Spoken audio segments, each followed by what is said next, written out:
Hello friends, welcome to back all-rounder YouTube channel with Arab Gautam. So in this video we are going to complete our class 10th mathematics real number chapters exercise 1.2. So in this exercise you have to see the questions like prove under root 5 is irrational number. But इस question को करने से पहले बहुत ज़रूरी है कि हम अपनी एक्सरसाइज स्टार्ट करने से पहले एक थ्योरम पढ़े जो आपकी थ्योरम 1.2 जो थ्योरम 1.2 है वो बोलती है कि मान लीजिए कोई नंबर है इफ p इज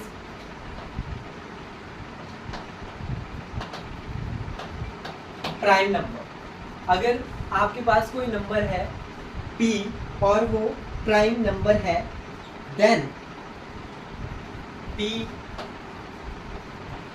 डिवाइड करता है डिवाइड्स किसी नंबर को और वो कोई नंबर है ए स्क्वायर। तो ये बोलता है कि p अगर ए स्क्वायर को डिवाइड करता है देन p डिवाइड्स a। अगर आपको ये बात समझ नहीं आई तो मैं एक एग्जांपल से समझाता हूँ। Let's taking an example. मेरे पास नंबर p था 5 और a स्क्वायर था 25। सो अब बात हुई कि अगर p 5 a स्क्वायर को डिवाइड कर रहा है यानी कि 25 को हम 5 से डिवाइड करें तो ये 5 आ जाएगा। अब ये बोल रहा है कि अगर p जो है वो a स्क्वायर को डिवाइड करता है देन p a को भी डिवाइड करेगा तो a क्या होगा, a आ जाएगा 5 और p की वैल्यू 5 है तो 1 आ जाएगा। ये थ्योरम आपको बोली गई है कि if p is a prime number and p divides a square then p divides a। So it is very important and ये बहुत ही ज़्यादा आपकी इस थ्योरम के बिना आप इस क्वेश्चन को नहीं कर सकते हैं। इस क्वेश्चन को करने के लिए हम कॉन्ट्राडिक्शन मेथड का यूज़ करेंगे। तो इस क्वेश्चन को स्टार्ट करते हैं। सो इस क्वेश्चन को करने के लिए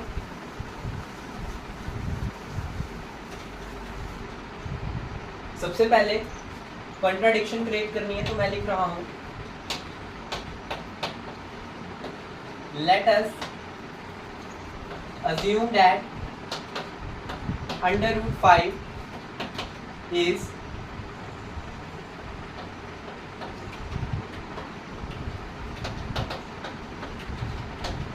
rational number. I will contradict the fact that this under root 5 is a rational number, but before that I will assume, मैंने मान लिया कि it is a rational number. अब अगर ये कोई रैशनल नंबर है then I will write this number under root 5 in form of p upon q where p and q are coprimes and q is not equal to 0। अगर आप across multiply कर लेंगे तो आपके पास इक्वेशन बन जाएगी under root 5 q equal to p। अब मेरे पास यहाँ इक्वेशन जो बनी under root 5 q equal to p। अब मुझे अंडर रूट को रिमूव करना है तो मैं स्क्वेयरिंग बोथ साइड्स करूँगा। सो मैंने स्क्वेयरिंग बोथ साइड की। जब मैंने स्क्वेयरिंग बोथ साइड की तो under root 5 q square equal to p square. So यहाँ पर आया 5 और q square equal to p square. In next part q square equal to p square upon 5। अब यहाँ पे आपकी थ्योरम 1.2 चल पड़ेगी कि if 5 divide p square then 5 divides p। तो मैं लिख देता हूँ that implies 5 divides p square therefore 5 divides p। यहाँ पे हमने थ्योरम 1.2 का यूज़ किया जो ये बोल रही थी कि अगर p एक प्राइम नंबर है और वो p a स्क्वायर को डिवाइड करता है तो वो a को भी डिवाइड करता है। तो वैसे ही 5 जो है यहाँ पे प्राइम नंबर है जो अगर p स्क्वायर को डिवाइड करता है तो वो p को भी डिवाइड करता है। तो ये हमारी एक फर्स्ट इक्वेशन बना लेते हैं ऐसे। तो इसे हम फर्स्ट इक्वेशन में कैटेगराइज कर लेंगे। मैं लिख देता हूँ फर्स्ट इक्वेशन। सिमिलरली जैसे हमने अभी p को डिवाइड कराया 5 से, वैसे ही हम q को भी डिवाइड कराएंगे 5 से। तो कराते हैं फटाफट से। ये हमने देखा कि यहाँ पे 5 डिवाइड्स पी स्क्वायर हुआ और 5 डिवाइड्स पी हुआ, तो हमने फर्स्ट इक्वेशन यहाँ पे बनानी है जो पहले नीचे बनाई थी, और इसको हम ऐसे ही रहने देंगे। अब हमारे पास जो p है उसकी वैल्यू क्या है, p को 5 डिवाइड कर रहे हैं तो 5 है, एंड c इज कांस्टेंट, कोई कांस्टेंट वैल्यू है जो इसके साथ है, उसे हमने ऐसे लिख लिया। अब हमें p की वैल्यू पता चल गई कि ये है, तो हम करेंगे पुट 2 इन 1। जब आपने 2 को 1 में पुट किया तो हमारे पास आया q square equal to 5c square upon 5 like that. So अब इसे सॉल्व करते हैं आगे। जब आप इसे सॉल्व करेंगे तो आपके पास आ जाएगा q स्क्वायर इक्वल टू 5 है ना, 5c स्क्वायर है, तो हम लिख सकते हैं 5 इंटू c इंटू 5 अपॉन 5। सो हमने इसे इस तरीके से लिख लिया। अब सॉरी यहाँ एक गलती हो गई, c भी है तो c का स्क्वायर हो जाएगा, 5 से 5 कैंसिल हो जाएगा, तो q square equal to 5c square, and c square की जब वैल्यू निकाल लेंगे तो q स्क्वायर अपॉन 5 आ जाएगी, और that implies 5 divides q square, therefore 5 divides q। ये भी सिमिलरली हुआ जैसे हमने आपकी आइडेंटिटी मैंने आपको बताई जो थ्योरम है 1.2, तो वहीं से हमने इसको पहले p के रिस्पेक्ट में किया, अब हमने इसे q के रिस्पेक्ट में कर दिया, और हमारे पास यहाँ तक आ गया, तो 5 डिवाइड्स q हो जाएगा। ये हमारी क्वेश्चन 3 बन जाएगी। इसके बाद आप लिखना चाहें तो आप लिख सकते हैं इसमें आगे, जैसे मैं आपको बताता हूँ लिख के कि आपको इसमें आगे क्या लिखना है प्रूफ के लिए। ये जो है क्वेश्चन है इसमें प्रूफ के लिए आता है 3 मार्क्स का, CBSE में एज वेल एज HP में 5 मार्क्स का। तो इसके बाद आपको ऐसे लिखना पड़ेगा कि फ्रॉम 2 and 3 5 जो है वो कॉमन फैक्टर है। अभी हमने देखा हमारे पास एक इक्वेशन में p स्क्वायर बाय 5 आया था, और एक इक्वेशन में q स्क्वायर अपॉन 5 आया था। 5 is a common factor and of both p and q which contradict the fact that p and q are co-primes. Like उसके बाद this has arisen due to wrong assumption। हमने wrong assumption की थी, क्या assumption की थी हमने कि √5 जो है वो एक रैशनल है, ये हमने assume किया था ताकि हम प्रूव करें that it is a irrational। So therefore we conclude that √5 is a irrational number। ये क्वेश्चन बहुत ही ज़्यादा इजी है और बहुत ही ज़्यादा जो है वो एग्जाम्स में आता है, क्लास 10th के फाइनल में भी और जो आपके अभी भी मंथली होते हैं उनमें भी। तो ऐसे क्वेश्चंस आपको करने चाहिए और ये क्वेश्चंस बहुत ही इजी हैं। मुझे नहीं लगता कि इस क्वेश्चन में कुछ ऐसा टफ चीज़ है। इसके बाद we are moving to our next question.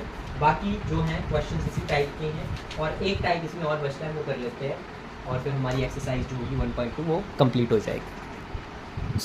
हमारा क्वेश्चन है prove 6 + 3 √3 is irrational and given किया है कि √3 जो है that is a irrational.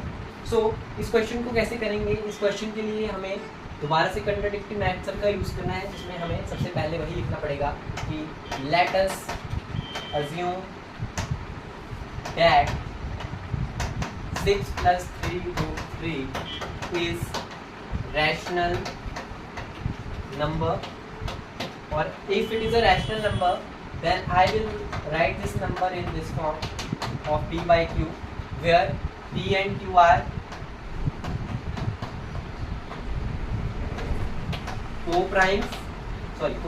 prime number and q is not equal to 0. 3 + √3 equal to p by q minus 6/1। अब आपको लग रहा होगा कि ये LCM होगा, तो वैसे ही होगा, LCM लेना पड़ेगा आपको यहाँ पे। तो जब इसका LCM लेंगे तो लेफ्ट हैंड साइड तो 3√3 ही रहेगा, जो आपकी राइट हैंड साइड है वहाँ पे LCM नीचे तो जो डिनोमिनेटर है वहाँ पे आप लेंगे तो q आएगा नीचे जो आपका LCM बनेगा, और ऊपर जब करेंगे तो p - 6। तो ये ऐसे आ जाएगा 3√3 इक्वल टू, यहाँ आ गया q और यहाँ आ गया p माइनस 6q। यहाँ मल्टीप्लाई कर रहा है ये 3, इसके अगला पार्ट यहाँ कर रहा हूँ मैं। So √3 is equal to p minus 6q by 3q। So वो 3 जो है वो डिवाइड में चला जाएगा, और जैसे ही आप 3 डिवाइड में ले जाओगे तो ये कुछ ऐसे बन जाएगा। अब इसके बाद आपको, ये तो हो गया इसका जो मैथमेटिकली पार्ट था, इसके बाद जो आपका स्टेटमेंट पार्ट है वो मैं आपको लिख के दिखाता हूँ, और वो भी आपने लिखना है क्योंकि ये क्वेश्चन भी 3 मार्क्स है। हालांकि ये इजी है पिछले वाले क्वेश्चन से करना, बट इसमें भी स्टेटमेंट वाला पार्ट लिखना ज़रूरी है। सो आपको इसमें इस तरीके से स्टेटमेंट्स लिखनी पड़ेगी आगे, जैसे मैंने लिखी। यहाँ तक हमने पिछले वाले में यहाँ तक हमने से प्रूफ किया जो हमारा फाइनल आंसर था। तो यहाँ खुद ही बोला है क्वेश्चन में कि ये एक इरेशनल है, बट √3 अगर इरेशनल होता तो ये p/q की फॉर्म में नहीं आता, और q यहाँ पे 0 हो जा 0 नहीं है यहाँ पे, तो इट मीन्स ये तो रैशनल बन गया।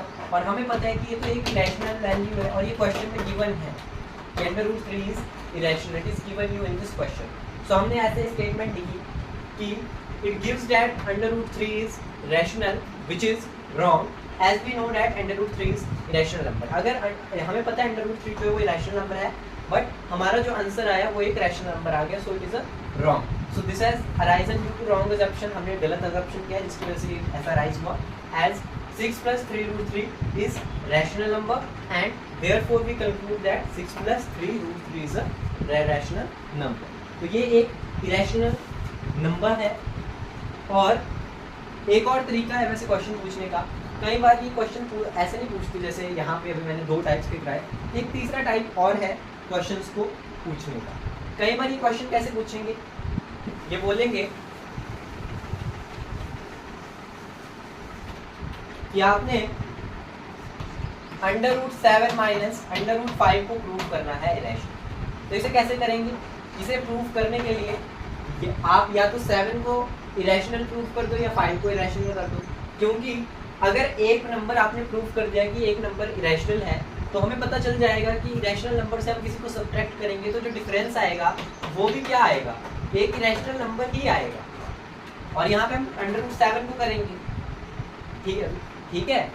तो √7 को जब हम प्रूव कर देंगे कि this is an irrational number, तो खुद प्रूव हो जाएगा कि जो डिफरेंस जो आएगा वो भी क्या होगा, वो भी एक इरेशनल ही नंबर प्रोड्यूस होगा।